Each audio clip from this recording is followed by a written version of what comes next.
Today, we're going to be covering the top 10 Cap Anson cards. Now, if you don't know Cap Anson, he was actually baseball's first superstar, played all the way in the 1870s through 1890s. I believe he was the first guy to have 3,000 hits and also accumulated 94 WAR across his career. He was so good that Mr. Burns from The Simpsons decided to try to buy him for his nuclear baseball team. Is it wrong if I cheat in order to win $1 million bet? No, sir. Who would you like killed? No, Smithers. I've decided to bring in a few ringers. Professional baseballers. We'll give them token jobs at the plant and have them play on our softball team. Honus Wagner, Cap Anson, Mordecai Three Finger Brown. And we're going to start off this video with two honorable mentions. First is the playing day card. There's a series called Tobin. They made black and white and also colored versions of the card. A little bit of difference on those. I'll put them on the screen so you guys can see them side by side. However, just the sales really aren't there. It's actually quite affordable card compared to everything else on this list. Last SGC2 that I saw on the colored edition did less than $1,000, which in my opinion seems like a bargain, but the imagery is kind of weird and these are really large cards. Now there is a cabinet on this top 10 list. However, that is still popular because of imagery, and we'll talk about that later. The other card I wanted to throw in here is the SP Legendary Cut Autograph. Now, this card is numbered 2, I believe it's from 2001, and one sold in auction a long time ago for $12,000. So like monetarily, this definitely should be on the list for a top 10.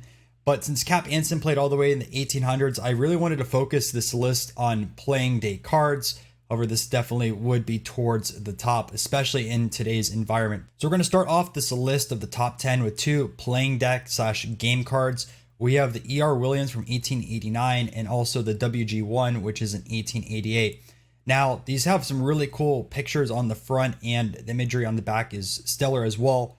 But what I've seen research-wise, especially with sports cards, is that circular cards or like game deck cards with curved corners just don't do as much monetarily wise and aren't as popular.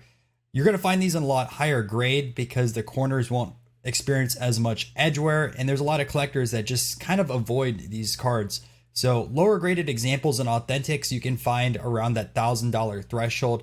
There was a 7 of the E.R. Williams that sold for $3,700. So up next we have the N284 Buckner gold coins. Now, like a lot of other sets, which you're going to see later on in this video, Anson has two different examples in it. These N284s were pretty thick cards, so they didn't damage as much as well. And the last PSA 5.5 sold at $6,000 at auction, which I think is kind of a good deal because they're pretty rare. I don't see these cards at shows. The Ansons that I typically see are the Allen and Ginters, which is the next card on this list. Now, lower graded Allen Ginters can go anywhere from like $2,000 to $4,000, depending on eye appeal. And when you get past like a 5 or 6 grade, you're looking closer towards 5 figures. These are plentiful compared to a lot of the other cards, which I'm talking about. But Allen and Ginter is such a popular set. I mean, even Topps creates Allen and Ginter cards today. So there's a lot of collectors that want to go and grab the baseball players, but also other sports as well. Represented in there is boxing, and you also have runners, and you have popular figures like Buffalo Bill. Now, last card before prices start getting a little crazy is the N173 cabinet. Now, this uses the same imagery as the N172 old Judge cards. However, they're cabinet size. And if you're not familiar with cabinet cards, they're really, really large. I mean, you're talking about like this by this, and they're kind of a pain to store. But because of the scarcity and also there's a limited 1800s baseball cards, they are actually quite expensive. Authentic and low grade examples, they sell anywhere from between $5,000 and $10,000. And there is premiums based off of different colors of backgrounds that you can get. But because sales are so scarce, I couldn't really find too much data out there. So the next two sets are really, really tough to find at Anson out there. And the first is actually a G&B gum. And if you aren't too familiar with the history of this, this is actually the first set to ever feature gum with sports cards. A lot of people know about like Gaudy offering gum in the 30s, or also the Bowman and Topps rivalry over gum and cards in the 1950s, and Topps producing gum with cards for the longest amount of time.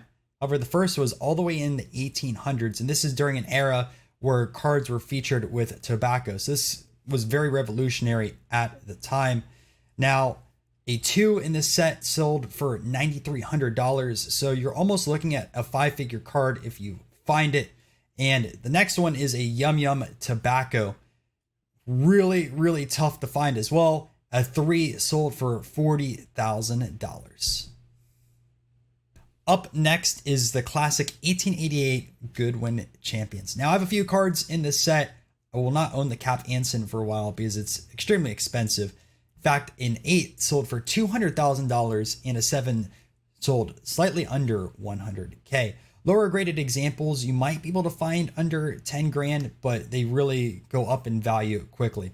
And if you guys don't know, there's a YouTuber, A Collector's Dream, met him over at the National. He has the full set of the Goodwin Champions in the highest grades. So make sure to check out his YouTube channel. We'll give you a lot more information on the set and show you some really cool cards. So this last Cap Anson card might be a 7-figure card. And that is his Old Judge N172, but just not a normal edition. Most of the common cards of Cap Anson N172 set show him in street clothes, and there's a few different variations on it.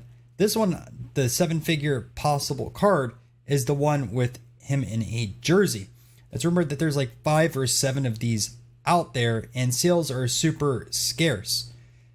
Did find one sale back in 2001. I looked on PSA's website, and there's an article by Joe Orlando, and he said this card sold for $66,000. So I was curious. I was like, what are some of the other iconic cards going for during the early 2000s? Now, I couldn't match up exactly in 2001. I went through PSA's website, tried to find the oldest auction results, but I did find a Honus Wagner in 04 that sold for $100,000. Now, to be transparent, it was a low-graded example of a 1. One of the corners was missing, but still, in today's environment, that's a few $1,000,000. There was also a PSA 9 1952 Mickey Mantle that sold in 2006. Again, this is 5 years later. Sales changed quite a lot in the sports card industry, but that card sold for $300,000. And a 9 in this hobby is considered over $5 million card.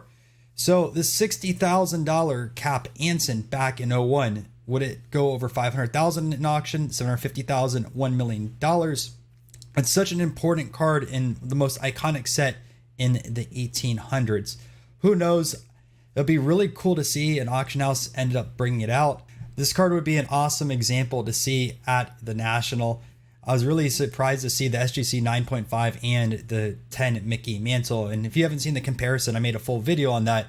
But man, one day I do hope to see this card in person because it is the white whale, or like one of the holy grails of the Old Judge set.